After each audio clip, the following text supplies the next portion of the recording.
It's not for the weak, girls, if I'm honest. It was hard.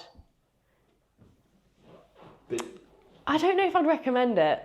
why not? I think if you're a different type of girl, it's very like, it's kind of like being a prostitute in a sense of like, it's just a different feeling. I don't know how to explain it, like... It's not like just having sex with someone. Yeah. Just one in, one out, like it feels intense. Like more intense than you thought it might. Definitely. Sorry. It's okay. It's okay. Just take Yeah, 1 minute. Yeah, take it.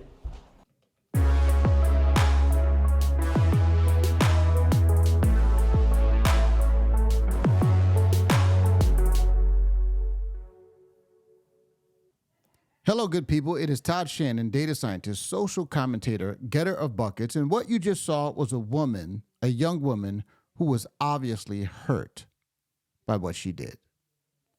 But today I want to talk about why she was hurt. A lot of people have covered this situation. And if you haven't heard about it, it's a young woman who decided that she would have relations with 100 men in a single day. And a lot of people have talked about this is disgusting, this is immoral, this woman, she deserves no sympathy. She did this to herself.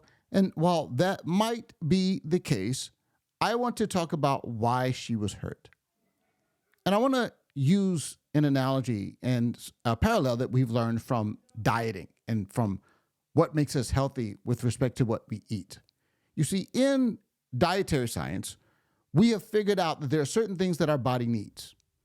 There's certain nutrients that our body needs, certain minerals, a certain mix of proteins to carbohydrates and other kinds of nutritional items. And the reason why dietary science works is because what the human body needs is universal. In other words, it is not necessarily bespoke. And there are some situations where people have certain conditions that would maybe they can't tolerate certain things, and maybe they need more of a certain thing because their body doesn't produce what they need, like in the case of a diabetic or something like that. But if a person is functioning like they should, then essentially dietary science is pretty universal. We know what's good for us for the most part, and we know what's bad. Now, just imagine how difficult it would be if dietary science were something where what you needed for your body specifically was bespoke. It was unique to you. And so one person might say, well, I make sure I get a lot of leafy greens and a good concentration of proteins and maybe the good fats, so to speak. And that's how I stay healthy. And then another person says, well, I can basically eat plaster off the wall and it's all the same to me. Now, we know that that sort of thing is completely fictional and that that's not the way it works in real life. We know that if you eat a bunch of sugar and you don't get any protein and you don't get any iron and you don't get all of the things that your body needs, you're going to be sick. You're going to be diseased. Your body's going to be weak. You are going to be an unhealthy person. We know that. But when it comes to the emotion and the nutrition of the soul, I should say, we seem to think that that latter philosophy is something that's completely valid.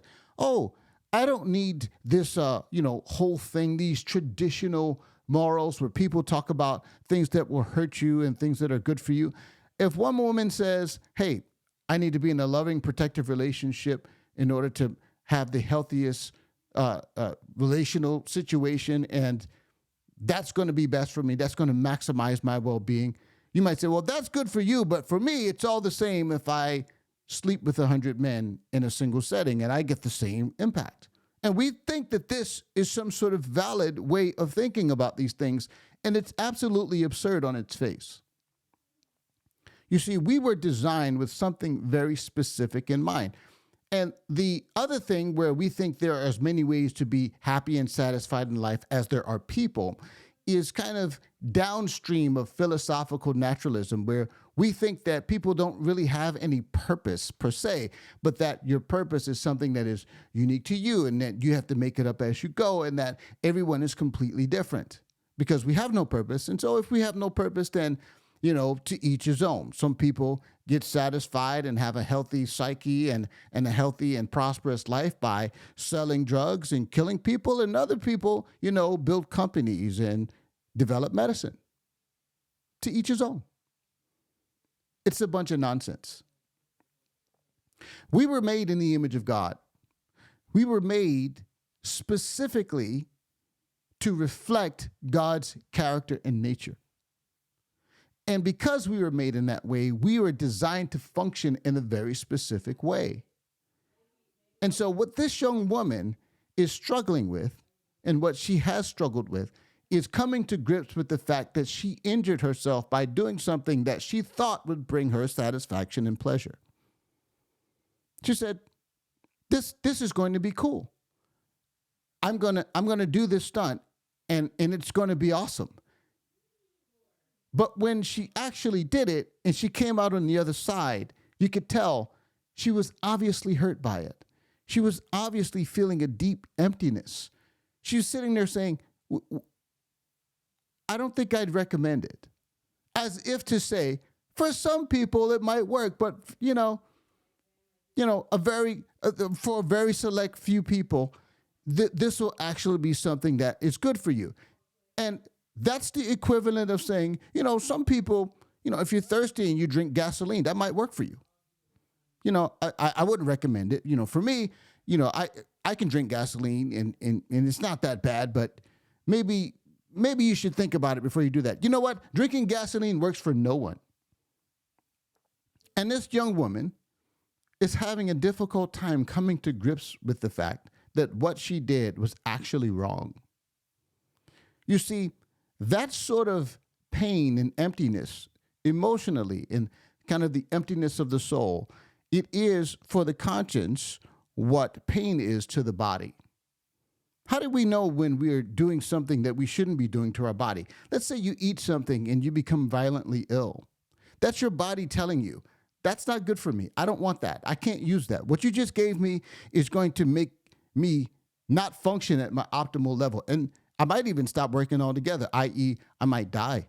You might die because, you and your body are not two separate things, by the way. That's another whole nother conversation. But the idea that your soul and your body are inexorably connected, inseparable, is an important thing. But you see, your soul doesn't have nerve endings. Your soul doesn't need food or nutrients, not in the physical sense, but it needs a different kind. And what your soul needs is to walk upright and to live in a way that is consistent with the nature of God. And when you don't do that, you're making yourself ill. Emotionally, spiritually, you're killing yourself. You're feeding yourself poison. And this young woman's psyche, her soul is telling her, what you're doing to me isn't right. That's why you feel sick. That's why you are violently rejecting the thing that was given to you. And she seems to think, maybe if I try it again, it'd be better. But you see, that sort of pain to the conscience is what physical pain is to the body. You see, God hasn't left us, even for people who do not acknowledge and worship God in truth and in spirit. God has not left you without a witness, which is your conscience. The word conscience means with knowledge. The prefix con means with, and science means knowledge.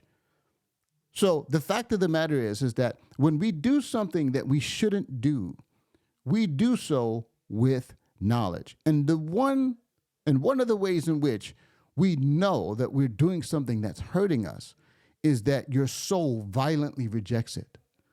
And no matter what kind of, happy face you try to put on, like this young woman tried to do, at the end of the day, when she started to express herself about what she had just experienced in the wake of doing such an immoral and degrading act, No matter how much she told you she was excited about it, no matter how much she thought she would enjoy it and love it, what she ended up feeling is a deep shame and emptiness that she could not shake in the moment.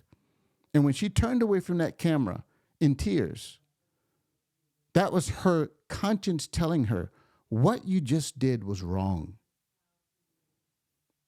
And I thank God for a conscience.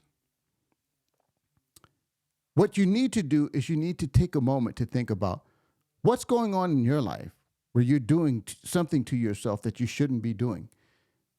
And you're insisting that, well, you know, my what satisfies me is completely unique to who I am. I'm different from all the other people. No, you aren't. No, you aren't. What satisfies one of us is what satisfies all of us. And what Jesus said in his word is he said, he that comes to me, I will give him living water to drink. If you come to me in thirst and you come to me in hunger, I will give you something that will satisfy you forever. And the only thing that will ever satisfy any person is the water and the food that comes from the living God. Living righteousness, living according to his standard, in fellowship with a holy and righteous God, and in fellowship with others who also love his standards. That's how you become healthy and whole. And there's no sexual experience, no drug, no alcohol that will ever do that. But right now, your conscience is telling you that you're hurting yourself, and it's time for you to listen to that. Like I hope this young woman, Lily Phillips, will listen to. Apparently, she's got a stunt where she's saying, that made me violently ill and made me feel deep shame and regret, but I'm going to do it again. She's apparently got a stunt where she's going to do that same thing with even more men. And I sincerely pray that someone intervenes and stops her. But that doesn't have to be you. So let me know what you think. Do you think I'm onto something? Do you know someone who is clearly hurting themselves and they won't acknowledge it? Maybe you send them this video. Otherwise, let me know what you think in the comments. If this is your first time, I appreciate you stopping by. Please like, share, and subscribe. And until next time, friends, God bless you.